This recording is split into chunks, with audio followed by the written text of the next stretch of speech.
The 2018 U.S. Physical Activity Guidelines. Recently, in November of 2018, the second edition of the Physical Activities Guidelines for Americans was published. The first edition was published in 2008. These updated guidelines compare what has happened with regard to previous recommendations and also reviews the newest scientific evidence regarding the effects of physical activity on health. The entire document is over 100 pages, so thankfully a summary review of the guidelines was published in JAMA in November 2018.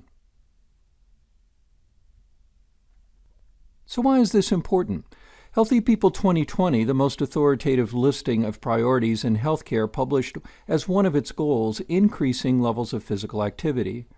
The latest data shows some improvements in physical activity in U.S. adults and adolescents. However, only 26% of men, 19% of women, and 20% of adolescents report performing sufficient physical activity. And for children and adolescents, this is actually a slight decrease from 2011. So then, what is sufficient activity? The researchers state, quote, sufficient physical activity is defined as at least 150 minutes of moderate intensity aerobic physical activity per week, and 2 days per week of muscle strengthening activity for adults, and at least 60 minutes of moderate intensity aerobic physical activity per week, and 3 days per week of muscle strengthening activity for youth, unquote. Physical activities are categorized in the recommendations as follows: aerobic, muscle strengthening, bone strengthening, balance, and multi-component activity combining all the above.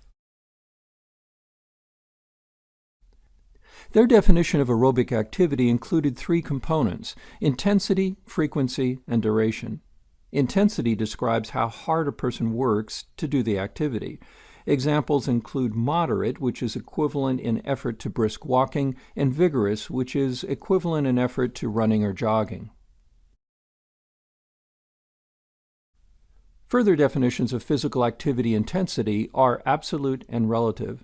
Absolute intensity is the amount of energy expended during the activity without considering a person's cardiorespiratory fitness or aerobic capacity.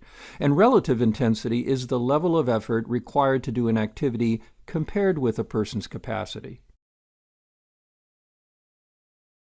Absolute intensity is expressed in metabolic equivalent of task, or MET units. MET is equal to the resting metabolic rate for the energy expenditure while awake and sitting quietly. Moderate intensity activities have a MET value of 3 to 5.9 METs. Vigorous intensity activities have a MET value of 6 or greater. The researchers remind the reader that the greatest benefit occurs when sedentary behavior is replaced with moderate to vigorous physical activity. Light intensity examples are walking slowly at 2 miles per hour or less, or doing light household chores.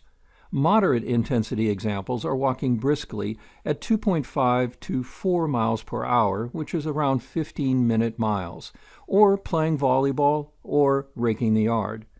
Vigorous intensity activities include jogging or running, carrying heavy groceries for some distance, or exercising in a strenuous fitness class. Activities such as swimming or riding a bike can be either moderate or vigorous intensity based on the amount of effort. Relative intensity will be higher for a person with lower aerobic capacity compared to a person who is more aerobically fit. Relative intensity can be estimated using a scale of 0 to 10. Sitting is 0, and the highest level of effort possible is 10. Moderate intensity activity is a 5 or 6, and vigorous intensity activity begins at a level of 7 or 8. They give some general rules of thumb. First, equivalence. 2 minutes of moderate intensity activity counts the same as 1 minute of vigorous intensity activity. Therefore, 30 minutes of moderate intensity activity is roughly the same as 15 minutes of vigorous intensity activity. And with aerobic intensity, the talk test. An individual doing moderate intensity aerobic activity can talk but not sing during the activity. An individual doing vigorous intensity activity generally cannot say more than a few words without pausing for a breath. So in summary, the researchers state, quote, "The evidence reviewed by the Physical Activity Guidelines Advisory Committee for the newly released Physical Activity Guidelines for Americans, second edition, is clear that physical activity fosters normal growth and development and can make people feel better, function better, sleep better, and reduce the risk of many chronic diseases," unquote. So how were these developed? First, there was the creation of the PAG writing team by the Department of Health and Human Services. Academic experts were appointed to the Physical Activity Guidelines Advisory Committee by the former Health and Human Services Secretary. A review of the literature was then conducted. Working with a contractor, subcommittees conducted a series of systematic reviews on 38 selected questions and began searching for existing meta-analysis and systematic reviews.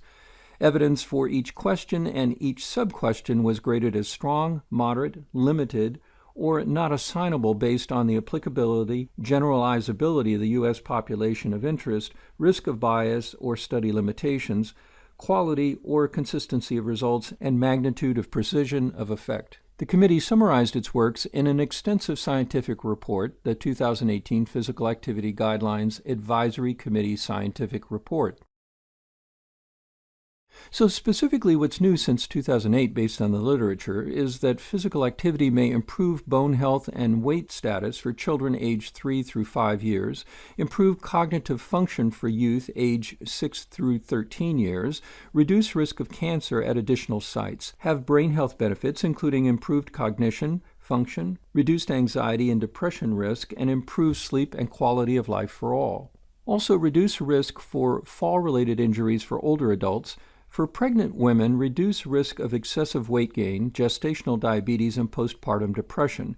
And for people with various chronic medical conditions, reduce risk for all-cause and disease-specific mortality, improve function, and improve quality of life. And some of the previous benefits of physical activity in children and adolescents in the first edition were improved cardiorespiratory and muscular fitness aged 6 through 17 years, improved cardiometabolic health in ages 6 through 17 years, and reduced risk of depression ages 6 through 13 years. Now to the recommendations for preschool-aged children 3 through 5. Be physically active throughout the day to enhance growth and development. The recommended level is 3 hours of activity daily of all intensities. This is the average current activity level in Canada, the UK, and Australia. And for children and adolescents age 6 through 17 years, they should do 60 minutes or more of moderate to vigorous physical activity daily. And for adults and older adults, here are some of the scientifically supported benefits. Lowering risk of all-cause mortality, cardiovascular disease mortality, cardiovascular disease, hypertension, type 2 diabetes, and adverse blood lipid profiles. Lowering the risk of cancers of the bladder, breast, colon, endometrium, esophagus, kidney, lung, and stomach, and improved cognition, reduced risk of dementia, including Alzheimer's disease, improved quality of life, reduced anxiety and risk of depression, improved sleep, slow to reduced weight gain, weight loss, particularly when combined with reduced calorie intake, prevention of weight gain, improved bone health, physical function, and lower risk of falls and fall-related injuries. Their recommendations are that adults should do at least 150 minutes to 300 minutes a week of moderate intensity activity, or 75 minutes to 150 minutes a week of vigorous intensity aerobic physical activity, or an equivalent combination of moderate and vigorous intensity aerobic activity. In addition, do muscle strengthening activities on 2 or more days a week. And for other groups, older adults should do multi-component physical activity that includes balance training as well as aerobic and muscle strengthening activities. And for pregnant and postpartum women, they should be doing at least 150 minutes of moderate intensity aerobic activity a week. And for adults with chronic conditions or disabilities who are able, they should try to follow the key guidelines for adults and do both aerobic and muscle strengthening activities. They emphasize that we all have a shared responsibility. Healthcare professionals can link patients to physical activity programs within the community, recreation, fitness, and park sectors.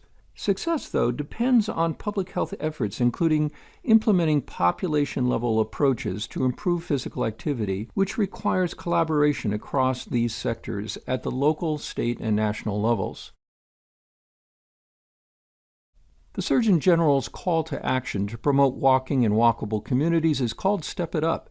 It emphasizes how partnerships can be used to promote walking and calls attention to underserved groups or those with barriers to physical activity. The PAG provides numerous resources. The federal government provides a number of resources to support individuals, organizations, and sectors in promoting physical activity. A list of useful websites is also provided in the appendix of the PAG. Communication tools to support and disseminate the PAG messages are also available at this website.